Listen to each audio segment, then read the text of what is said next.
السلام عليكم اخواني اخواتي، نهاركم مبروك. نتمنى تكونوا في احسن الاحوال ان شاء الله.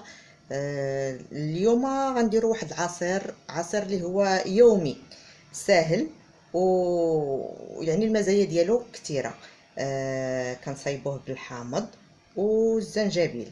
الحامض كنبشروه بهاد الطريقه هذه، كنبشروه بالحكاكه، ويكون مكونجولي. الا كان مكونجولي بحال هاد الشكل، كيكون مكونجولي كيجينا ساهل في الحكان. هذا الحامض البلدي. حسن زعما من الرومي، ولكن في الوقيته ديالو، فاش تكون الوقيته ديالو شريو منه خير الله، بحال الشكل اللي كندير انا، وكنديرو في الفريغو. فوق ما بغيت كنجبدو حيده وكنحكها بالحكاكه، كتجي ساهله حتى في الحكان، احسن من الطريه هكايا. وخلاص الزنجبيل هذا طري راه رخيص، مهم طري كنحكوه حتى هو. كندير حامضه وحده، وكندير معلقه كبيره، تمن تاع معلقه كبيره ديال الزنجبيل. اللي ما بغاش يدير الزنجبيل يمكن له ما يديروش، يكتفي غير بالحامض هذا. كيف ما قلت لكم عصير يومي زوين، يعني يمكن لك تاخذه يوميا.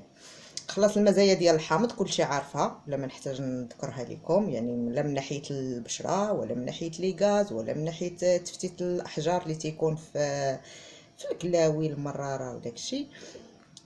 هادشي باش كنديرو انا. المهم انا بعدا كيعجبني ولي غاز وهذا، المهم كلشي فيه مزيان. كناخدو كما قلت لكم حامضه وحده، غير وحده كافيه، كنبشروها بهذا الشكل. كناخدو معلقه كبيره ديال الزنجبيل، وكنخلطوه مع لترو ديال الماء في الاول. المهم البشور ها هو. دابا غادي نديرو لكم في البول بحال هكايا. كندير هاد الحامضه،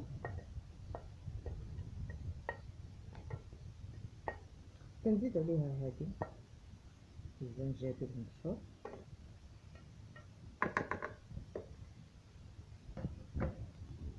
وكندير عليه يطرو د الماء.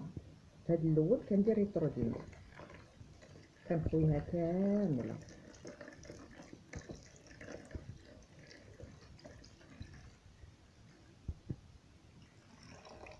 هكايا نحركوه، وكنخليوه غير في هاد الماء هذا حاليا كافي. كنغطيوه اما بالسلوفان اولا دير فوق منه طبسيل اولا. المهم واحد 8 ديال ساعه هكذا، وكنزيدو عليه اطرو اخر ديال الماء. انا عندي هذا الكاس هذا كيعبر ليا اطرو، كنزيدو عليه اطرو اخر باش كيجي شويه مخفف باش نقدروا نشربوه. صافي وكنصفيه في الصفايه في واحد القرعه تاع 2 لتر، وكنديرو في الثلاجه وتيبقى كل نهار تناخذ منه كاس. المهم على حسب اللي بغيتي الصباح، بغيتي في العشيه، المهم كاس في النهار كافي.